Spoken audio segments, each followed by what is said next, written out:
आप देख रहे हैं हमारा YouTube चैनल शब्द शैलेंद्र सिंह। आज हमारे साथ हैं मीतू रस्तोगी जी, जिनको आप मीतू जी के नाम से जानते हैं, लेकिन उनका असली नाम सुषमा रस्तोगी है। मुझे लगता है पहली बार मैं बता रहा हूँ। यस पहली बार बता रहे हैं। और सुषमा जी बनारस की रहने वाली हैं। बनारस में उनकी पढ़ाई लिखाई हुई है, शादी उनकी हरियाणा में हुई है और वहाँ से उनका जो करियर था उन्होंने शुरू किया। ISO बनना चाहती थी, लेकिन इंटरव्यू में पहुंचकर कुछ स्थितियां ऐसी रहीं जिसको क्वालिफाई नहीं कर पाई। उसके बाद शादी हुई और शादी के बाद उन्होंने बिजनेस संभाला। बिजनेस में उनका सोलर एनर्जी का प्रोजेक्ट है, सीमेंस एनर्जी प्राइवेट लिमिटेड। और इसके साथ ही साथ उन्होंने अपना एक NGO भी अभी शुरू किया है, जिसके जरिए वो समाज की सेवा करने चाहती हैं। समाज की सेवा वो कोविड के दौरान भी कर रही थी, लेकिन उसका उन्होंने कहीं जिक्र नहीं किया। अब वो अपनी जो समाज सेवा है उसको एक प्लेटफॉर्म देना चाहती हैं NGO के जरिए, जिसके लिए उन्होंने अपना NGO शुरू किया। तो ये जो मीतू जी की यात्रा है उस पर हम बात करने के लिए आज हैं आपके पास। सबसे पहले बहुत बहुत स्वागत आपका। Thank you so much Surendra ji, आपने मुझे इतना अच्छा प्लेटफॉर्म दिया अपने बारे में बताने के लिए। शुरुआत आपकी जो IAS की तैयारी थी वो कैसी हुई और कहाँ पे आपको लैक हुआ? IAS की तैयारी तो मेरी फर्स्ट टाइम में ही बहुत अच्छी थी, क्योंकि I was very laborious type of student. और मेरी IAS की तैयारी जो है इलाहाबाद में मैंने शुरू करी थी आफ्टर ग्रेजुएशन। ये पहले से ही था, क्लास 12th में जब थी तभी सोचा था कि मुझे IAS ही करना है। तो IAS के लिए मैं राव IAS ज्वाइन किया था और वहाँ पे मैंने बहुत अच्छी तैयारी की। उस फर्स्ट अटैम्प्ट में ही क्या सब्जेक्ट्स थे आपके? मेरे हिस्ट्री एंड साइकोलॉजी थे। ये शुरू से मैंने ये बेस करके ही मैंने ग्रेजुएशन किया था कि मुझे आगे IAS करना है, तो इसीलिए मैंने ये सब्जेक्ट चूज़ किया था। और मेरा फर्स्ट टाइम में ही IAS प्री एंड मेंस दोनों क्वालिफाई हो गया था। बस 2 मार्क्स से मेरा प्री जो है इंटरव्यू जो है क्वालिफाई नहीं हो पाया है। फिर उसके बाद मैंने सोचा कि अब मैं नहीं कुछ करूँगी, और ना ही मुझे किसी ने ऐसा मोटिवेट किया कि आप नहीं करो, फिर से तैयारी करो। मैं करी नहीं, मैंने छोड़ दिया। फिर उसके बाद शादी हो गई। शादी के कुछ दिन बाद हस्बैंड का एक्सीडेंट हुआ, और एक्सीडेंट भी इतना ज़बरदस्त था कि जिसका कोई मतलब मैं कुछ बहुत ज़्यादा उसको एक्सप्लेन नहीं कर सकती। अब एक जो लास्ट स्टेज होता है वही था समझ लो। तो क्योंकि मैं एक पहले हाउसवाइफ ही थी और कुछ कभी करा नहीं था स्टडी के अलावा, तो मुझे बाहर की अवेयरनेस भी बहुत कम थी कि मैं कैसे क्या करूँगी। और हस्बैंड को मतलब करीबन 1.5 से 2 साल तक पूरे हिंदुस्तान में लेके घूमी हूँ, आप सोचिए। और क्योंकि वही है कि मैंने आज तक ट्रैवल नहीं किया था, बाय एयर गई थी या बाय कार ही ट्रैवल किया था, तो मुझे ना ही ट्रेन का एक्सपीरियंस था, ना ही कोई बस वगैरह का एक्सपीरियंस था, कैसे जाते हैं क्या करते हैं। तो वो सब कुछ कहते हैं ना कि प्रॉब्लम्स जो है इसका आपको बहुत कुछ लर्न कराती है। लेकिन ज़िंदगी में मैं एक यही लेसन हर किसी को, हर लेडीज़ को, हर फीमेल्स को देना चाहूँगी कि कभी भी हारना नहीं चाहिए। हमेशा मैं गुनगुनाती थी कि आज मैं इस जगह पे हूँ, आज मैं इतनी प्रॉब्लम में हूँ, और मैं अपने सारी प्रॉब्लम्स को दूर करके एक अच्छी सी लाइफ बनाऊँगी। और मैंने अपने लाइफ में बहुत कुछ प्लान कर लिया था उसी टाइम कि हिमांशु ठीक होंगे, मैं उसको ठीक करके लाऊंगी। और ये कोई बहुत मतलब God is always with me, because मैंने कभी कुछ किसी के साथ गलत नहीं किया है और मैं सही ट्रैक पे काम कर रही हूँ। हिमांशु ठीक कर होके भी आए। और फिर मेरा एक मोटो था कि मैं अपना इंडिविजुअल कुछ बिजनेस करूँ। और मुझे मेरा कुछ एम फिक्स है, मेरा एम फिक्स है, और मेरी लाइफ में कुछ करना है, मुझे लाइफ में कुछ करना है, और वो सब शेड्यूल है, मेरा गोल सब शेड्यूल है। मतलब ये था कि स्टेप बाय स्टेप आगे बढ़ना है। पहले हिमांशु प्रायोरिटी थी, हिमांशु अब ठीक हो गए। हिमांशु की अपनी एक बिजनेस है, हमारी 2 फर्म है, Ashra Enterprises that is interior company, और एक में Siemens Energy Private Limited, this is a solar company. Solar company fully मैं हैंडल कर रही हूँ और बहुत अच्छे तरीके से कर रही हूँ। मुझे अब, जबकि I was not in technical field, मैं कोई इंजीनियर वगैरह भी नहीं हूँ, लेकिन मुझे अब कहीं से भी किसी भी फील्ड में, मैं सोलर की फील्ड में कोई मुझे प्रॉब्लम नहीं आती है। मैं हर सिचुएशन को बहुत ईजिली हैंडल कर लेती हूँ, और मैं साइट्स विजिट भी करने जाती हूँ, और मैं आउट ऑफ स्टेशन भी जाती हूँ। मतलब I am fully independent nowadays. मुझे किसी से डर नहीं लगता है, सबसे बड़ी बात। आपका हाउस वाइफ के बाद एकदम से जो मेकओवर हुआ, ये कैसे हुआ और कैसे आपने मेंटेन किया इसको? ये मेरे मन में शुरू से होता था कि मुझे कुछ करना है, और करने के लिए आपको इंडिपेंडेंट होना पड़ेगा, क्योंकि और कुछ सोशल भी कर, मैं सोशल एक एनिमल हूँ, हर कोई होता है, और मैं बहुत ही काइंड पर्सन हूँ। मैं किसी को प्रॉब्लम में देख के मतलब सोचती हूँ कि मैं कैसे उसके लिए कुछ करूँ। तो जब तक से आप इंडिपेंडेंट नहीं होंगे तो आप किसी के लिए क्या, किसी के लिए अपने खुद के लिए भी नहीं कर सकते हो। हाँ, तो मेरी कंपनी जिसके लिए मैं काम कर रही हूँ, सिवेश एनर्जी आसरा हेल्पिंग हैंड करके मैंने एक सोसाइटी बनाई है, सिवेश आसरा हेल्पिंग हैंड करके, अभी विद इन अ वीक बनाई है। उसमें मेरा यही है कि मैं लोगों की जहाँ तक हो सके मतलब हेल्प कर पाऊँ। हाँ, हेल्प कर पाऊँ, और मैं उसमें कर भी रही हूँ। आज से 10 साल पहले से ही स्टार्ट कर दिया है इसको करना, और लेकिन इसमें किसी बिना कोई प्लेटफॉर्म नहीं दिया था। सिवेश एनर्जी सोलर के क्षेत्र में काम कर रही है। हाँ। थोड़ा सा लोगों को बताइए ना कि जो सोलर है वो आने वाले दिनों में कितना महत्वपूर्ण है, और कैसे लोग उससे प्रॉफिट भी कर सकते हैं, अपना बिजली का बिल बचा सकते हैं, और एक ज़रूरतें सोलर के जरिए पूरी कर सकते हैं। उनके लिए क्या क्या योजनाएं आपके पास हैं, एक सामान्य से लेके और कंपनी तक? ओके, देखिए सोलर में 4 टाइप से सिस्टम आते हैं। एक रेसिडेंशियल आता है, कमर्शियल आता है। रेसिडेंशियल और कमर्शियल के अलग अलग डिफाइंड हैं सिस्टम्स। 4 टाइप के सिस्टम्स है, on grid, of grid, hybrid and zero export devices.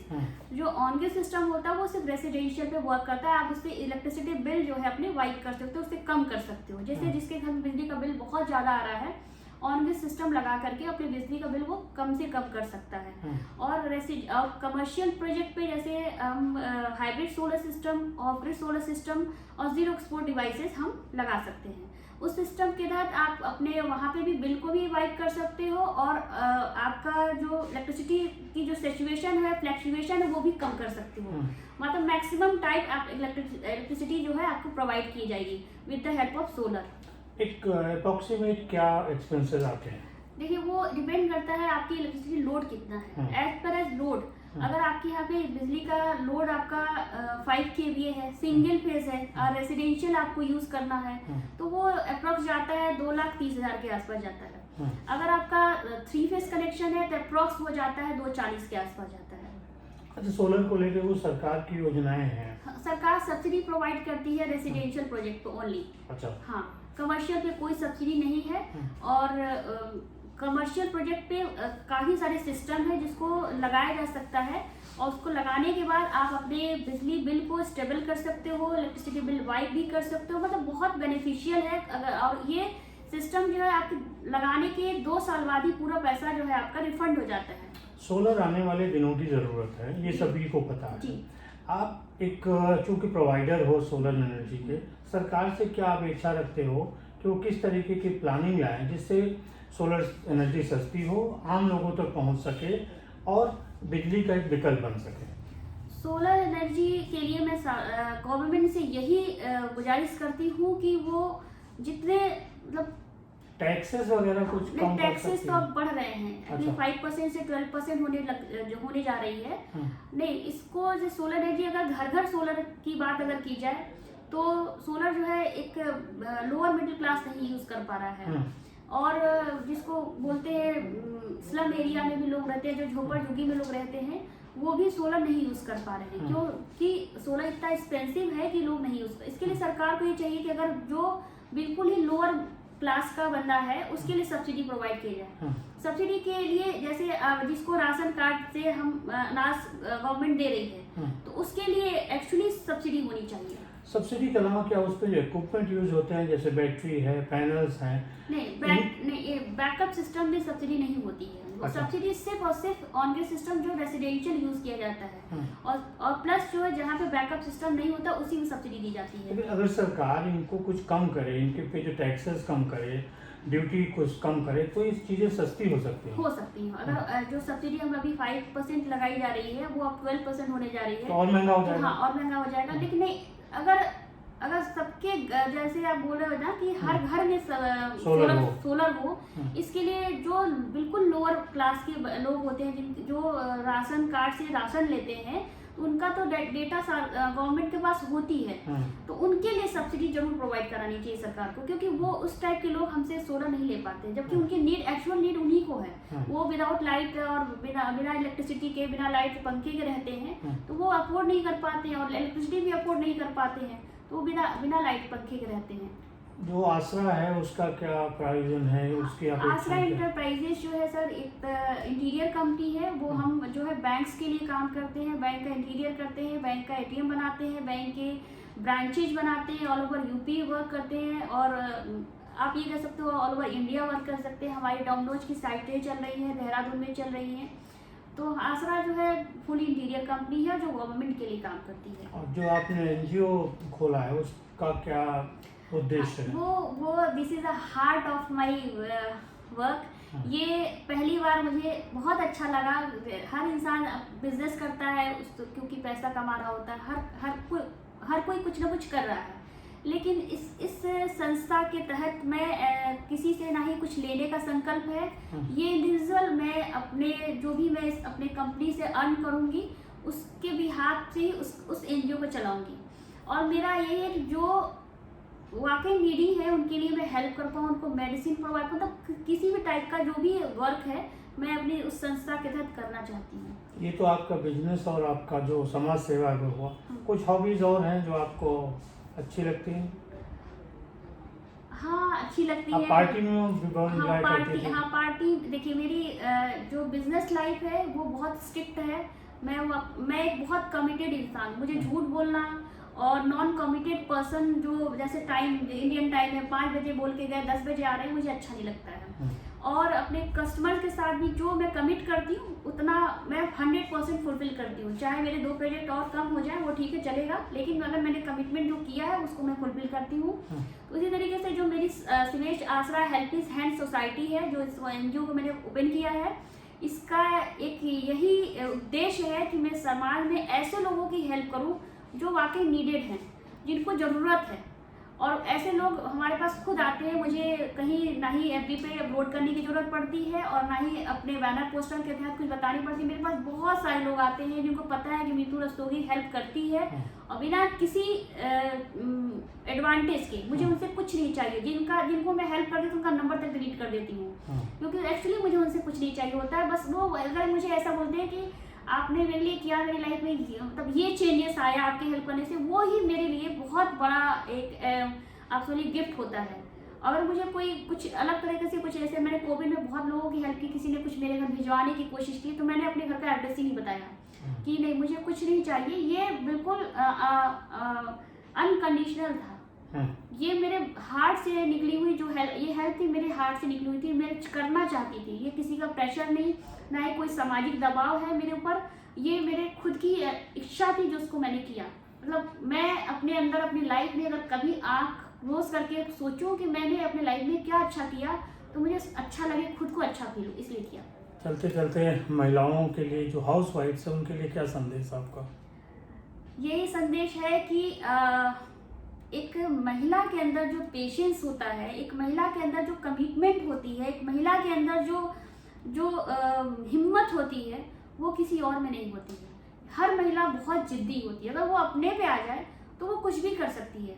मतलब मेरे हस्बैंड के लिए डॉक्टर ने भी बोला था कि देखो एकदम इस चीज़ को एक्सेप्ट कर लो कि हिमांशु जो है ठीक नहीं कभी हो पाएंगे फुल्ली।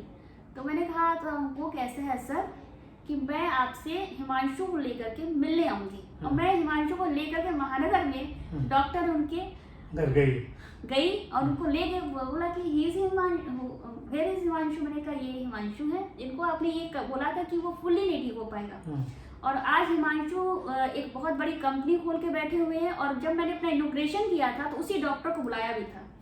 मतलब आपने सावित्री की तरह काम किया? हाँ, उसी डॉक्टर को बुलाया। उस डॉक्टर ने जब हिमांशु से जब मिले तो मतलब हिमांशु को जितने डॉक्टर्स ने ट्रीटमेंट दी थी सबको मैंने बुलाया था, और दे आर वेरी हैप्पी। बोले कि जैसे बच्चा जो बड़ा होता है उसको कुछ अच्छा करते हुए पेरेंट्स को खुशी होती है, उसी तरह एक डॉक्टर को उसके पेशेंट को अच्छा देख करके भी बहुत खुशी होती है।